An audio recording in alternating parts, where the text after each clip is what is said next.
Beaucoup, et si on transpose notre discours dans le monde des avatars de Gorillaz, c'est quasiment un album solo de 2D, celui donc qui incarne Damon dans la réalité virtuelle. Et le plus fou dans tout ça, c'est que cet après-midi, Gorillaz était à Paris, Damon Albarn et Jamie Hewlett, à qui l'on doit tout l'univers esthétique et animé du groupe. Avec Jean Morel, nous sommes allés à leur rencontre. Ils sont agités, ils sont aussi complices et taquins que des frères. Parfois, ils répondent à nos questions, parfois ils se contentent assez simplement d'esquiver. Pendant cette heure de Nova Club, on va bousculer un petit peu nos habitudes, avec donc une spéciale Gorillaz, faite à partir des extraits de cette interview, extraits un petit peu découpés. Interview qui par ailleurs a été filmée et qu'on va pouvoir retrouver d'ici peu en intégralité sur le site de nova.fr. Il y aura aussi beaucoup de musique, de la musique de cet album, des précédents, de Deux gouttes de Baden de Queen, aussi. Bref, jusqu'à 21h, c'est une sorte de voyage dans l'esprit sinueux et brillant du groupe Gorillaz. Et on commence par une question toute simple, une réponse un poil plus complexe. De quoi The No No, le nom donc du nouvel album, est-il le nom? Est-ce que cet opus parle de notre monde actuel? All music really kind of sort of is some sort of lens or Toute musique, réellement, est un filtre qui raconte l'époque à laquelle elle a été composée. Et même quand tu réinterprètes des musiques plus anciennes, ça reste quelque chose d'assez invisible. Même si on l'entend, la musique, on ne la voit jamais concrètement. C'est pour ça que les gens aiment aller voir les concerts. Ça leur donne du corps.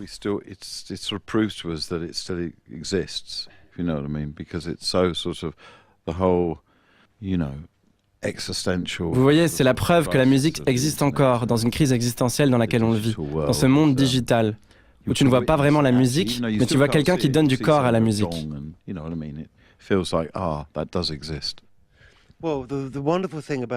La musique est la seule forme d'art qui a un effet immédiat.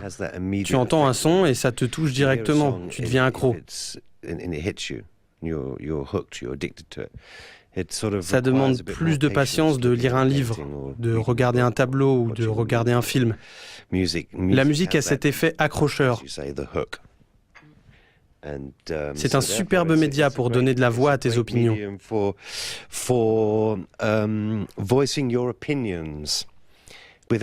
Sans avoir à prêcher. Donc oui, The Now Now parle de maintenant. De se concentrer sur le moment, sur l'instant.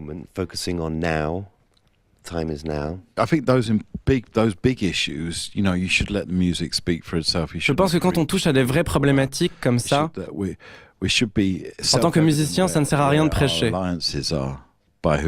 Nos convictions se doivent d'être assez évidentes par notre manière de faire de la musique. On n'a pas vraiment besoin de dire explicitement ce que l'on pense. Il y a toujours des choses à dire sur le monde qui va. C'est impossible d'ignorer ce qui se passe dans le monde. Tu ne vas pas écrire un album sur le fait d'être en vacances à Tenerife. Je sais que certains le font, mais c'est pas vraiment intéressant, non ? Sur le second couplet de la chanson Humility, sur le morceau qui dit « Calling the hunter with the rifle », je pense que c'est une chanson qui dit beaucoup de choses, je crois, notamment par son titre, qui suggère que c'est important d'être humble et d'être empathique.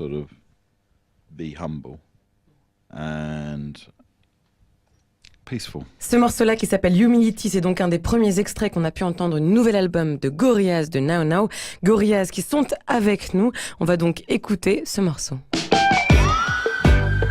Humility, extrait donc de l'album à sortir de Gorillaz de Now Now. Et il se trouve que cet après-midi, Damon Albarn et Jamie Hewlett étaient à Paris. Nous sommes allés les rencontrer avec Jean Morel pour une interview un petit peu décousue, qu'on essaye donc de vous faire revivre ici. Alors, l'album de Now Now de Gorillaz comporte assez peu de featuring. Il est plus introspectif. C'est globalement Damon Albarn qui chante et qui chante seul. Et à une époque où le hip-hop est plus vendeur que jamais, pour un groupe surtout qui a souvent donné la parole à des rappeurs, on a voulu comprendre pourquoi le groupe avait finalement, cette fois-ci, choisi de moins collaborer avec du rap. Ce qui est assez drôle, c'est que cet album est celui qui a été le moins influencé par le hip-hop. On a été plus influencé par la funk des années 70, des années 80, de la soul des années 60, ce genre de choses. Et on a voulu savoir pourquoi Gorillaz n'avait pas forcément tissé de liens étroits avec le hip-hop anglais. On a peut-être eu tort. En fait, déjà, il y a près de 15 ans, on collaborait déjà avec le rap anglais. Avec Roots Manuva. D'ailleurs, c'est encore un des meilleurs. So you move from being prince to king to grandfather, don't you? All alone.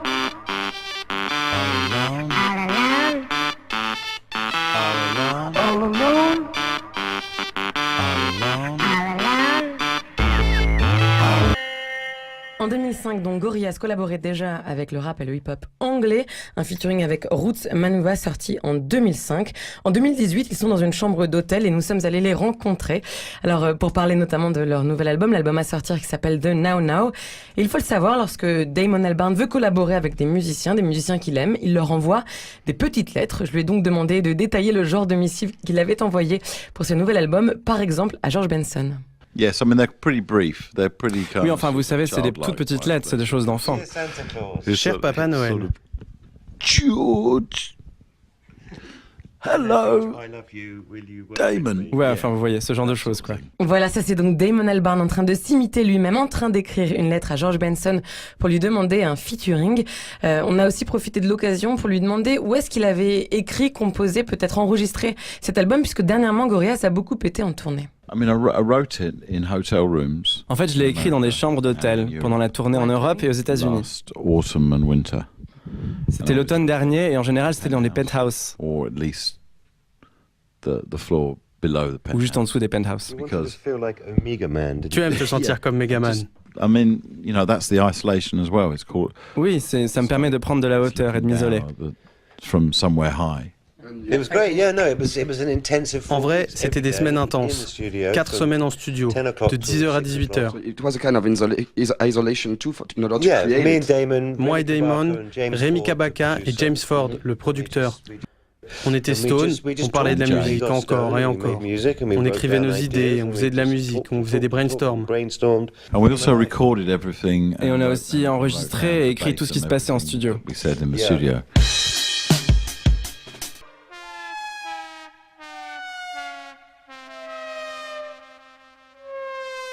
Super Fast Jellyfish, un morceau de Gorillaz en featuring avec De La Soul. On est toujours au milieu de cette interview un peu étrange avec Gorillaz qu'on a rencontré cet après-midi avec Jean Morel. On a donc essayé de discuter de ce nouvel album et Damon Albarn a eu envie de nous parler de l'isolement et de la solitude. I think that's what the opening line sort of. En fait, dans la chanson Humility, au début, on parle d'isolement. Isolation, you know. C'est assez bizarre d'imaginer des personnages de cartoon qui parlent de solitude, mais c'est ce qu'on aime avec Gorillaz. From isolation. That's why we enjoy making Gorillaz, because just by that act, every time we say and draw something, there's. C'est pour ça qu'on aime bien Gorillaz, parce qu'à chaque fois qu'on dit ou qu'on dessine quelque chose, c'est quelque chose d'ambigu. On ne sait jamais vraiment qui est-ce qui parle. It was kind of I suppose you could, if you wanted to write an essay about Gorillaz, you could say it was like one of those. Je pense que si quelqu'un voulait écrire un livre sur Gorillaz, il pourrait dire que c'est un des premiers cauchemars qui anticipe l'ère d'Internet et l'époque des réseaux sociaux. The soon to be upon us all internet and the soon to be upon us all social media. It was a kind of sort of. C'était comme une vision de cette époque. Vision of that. It's about me basically. En fait, c'est un album sur moi, enfin. At last. You and the universe, the aesthetics. Yeah. No, it's not about me at all. It's about. Non, je rigole. C'est pas du tout sur moi. C'est sur 2D. It is a 2D album. Well, no, it's not a solo album. I mean, and I know I'm talking about. I know I'm talking. C'est pas vraiment un album solo. C'est comme un remaniement ministériel. 2D was not. 2D, on avait marre de Murdoch. Well, no, but Murdoch bullied him, and Murdoch was mean to him. Murdoch l'a intimidé. Il a été très méchant avec lui pendant des années. Et du coup, 2D se sent beaucoup mieux depuis que Murdoch est en prison. Il aimerait bien qu'il y passe beaucoup plus de temps, sans qu'il puisse s'en sortir. Ace is our new bass player. Notre nouveau bassiste s'appelle Ace. Ace vient d'un dessin animé qui s'appelle Powerpuff Girls. Il est le leader du Gang Green Gang. J'ai toujours aimé le fait de mélanger les cartoons et la musique. Je crois pas que ça a été beaucoup fait, sauf avec Space Jam, mais bon.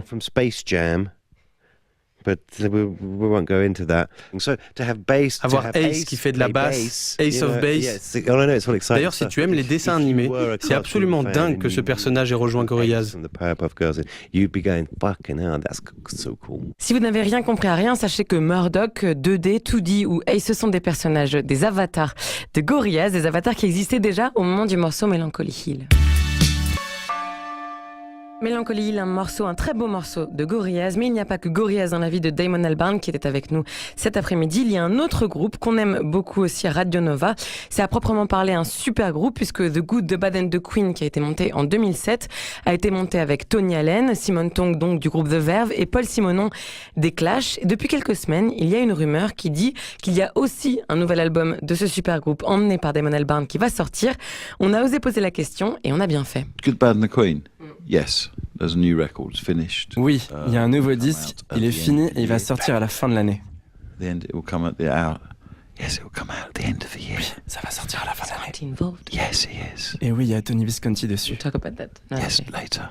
Et on en parlera plus tard. On en reparlera donc de ce nouveau disque, mais on est vraiment très content de l'apprendre, de l'excellent groupe qui est The Good, The Bad and The Queen. Et en attendant, on écoute l'inoubliable Greenfields.